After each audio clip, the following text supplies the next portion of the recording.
Hi, do you know about economic forecasting?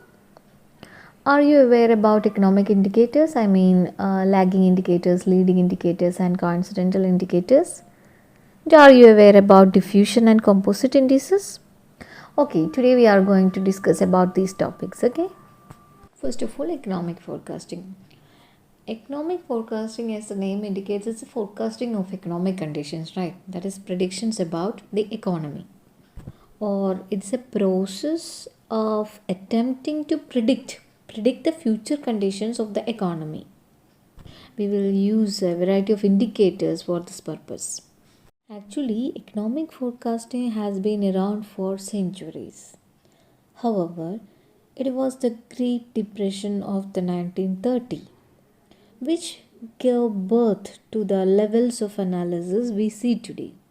So, after that disaster, a great importance or great significance placed on understanding how this economy works and where it is heading.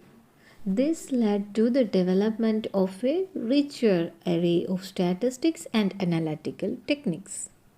Normally, business managers depends on these economic forecasts, using them as a guide to plan future operating activities.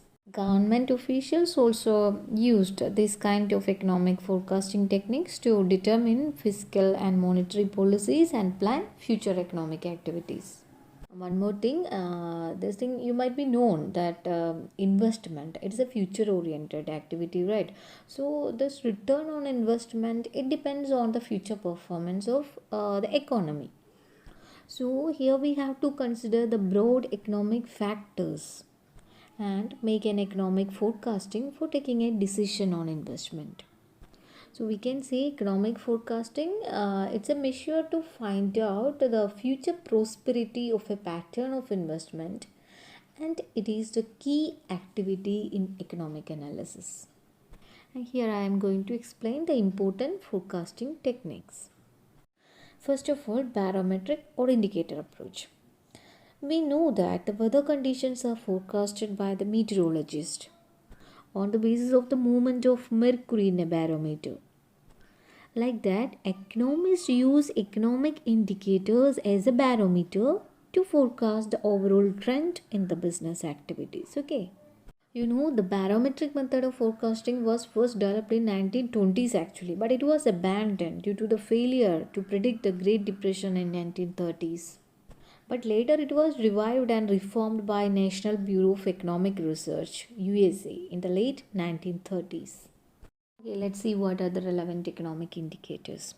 First one, leading indicators.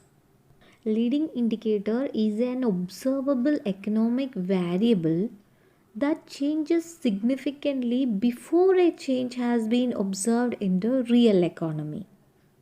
That is, as the name suggests, it's often change prior to large economic adjustments. Okay, so it can be used to predict future trends.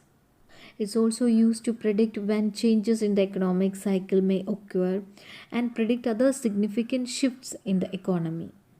And these indicators reach their high points, that is, peak points or low points, in advance of the high points and low points of economic activities.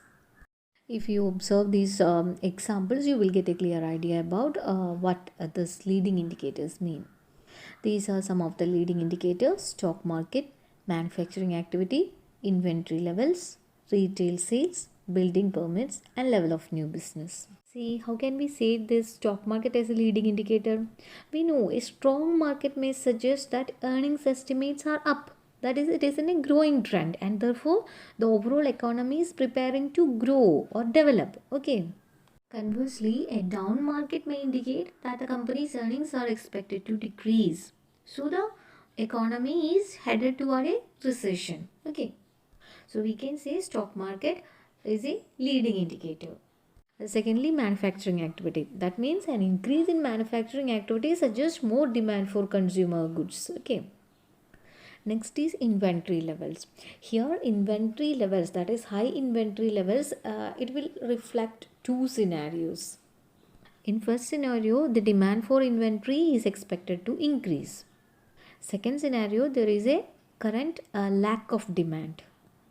First scenario is a good indicator, no? But in the second scenario, high inventories reflect the company's supplies exceed demand.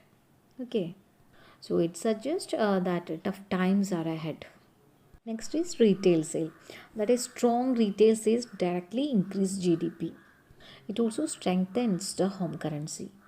When sales improve, companies can hire more employees to sell and manufacture more product, which in turn puts more money back in the pockets of consumer. And next is building permits. Here, a high volume indicates that the construction industry will be active, which forecast more jobs and again an increase in GDP.